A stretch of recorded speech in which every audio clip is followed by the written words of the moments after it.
கில்லி படத்தோட ரீ-ரிலீஸ் வெற்றியை கொண்டாடும் விதமா விநியோகஸ்தர் சக்திவேல் அவர்கள் விஜய் அவர்களுக்கு மாலை அணிவித்து வெற்றியை கொண்டாடியிருக்காங்க.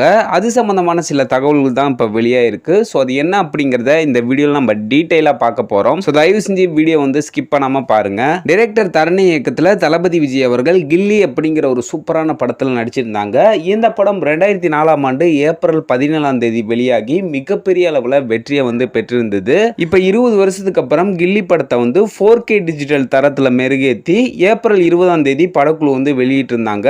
இந்த படம் ரிலீஸ் ஆகி 2 நாட்கள்ல 12 கோடிக்கு மேல வசூல் செஞ்சு மிகப்பெரிய ஒரு சாதனை படைச்சிருக்கு. இந்த வெற்றியை கொண்டாடும் விதமா விநியோகஸ்தர் சக்திவேல் அவர்கள் விஜய் அவர்களுக்கு மாலை அணிவித்து மரியாதை செலுத்தியிருக்காங்க. அதைத் தொடர்ந்து மக்களுக்கு நீங்க நிறைய நல்லது செய்யணும், ஆனா வருஷத்துக்கு ஒரு படமாவது நீங்க நடிக்கணும், வியாபாரத்தை தாண்டி உங்களை திரையில மக்கள் பார்க்கறதுக்கு ரொம்பவே ஆசைப்படுறாங்க அப்படிங்கிற மாதிரி சொல்லியிருக்காங்க. அதுக்கு விஜய் அவர்களும் ஓகே சொல்லியிருக்காங்க. அந்த வீடியோ தான் இன்னைக்கு சோசியல் மீடியால பயங்கரமா ஸ்ப்ரெட் ஆயிட்டு வருது. ஸோ மீண்டும் ஒரு சிம்பு மற்றும் எல்லா ஹீரோக்களோட அப்டேட்டோட உங்களை சந்திக்கிறேன். ஓகே பாய், உங்கள் சிஜி.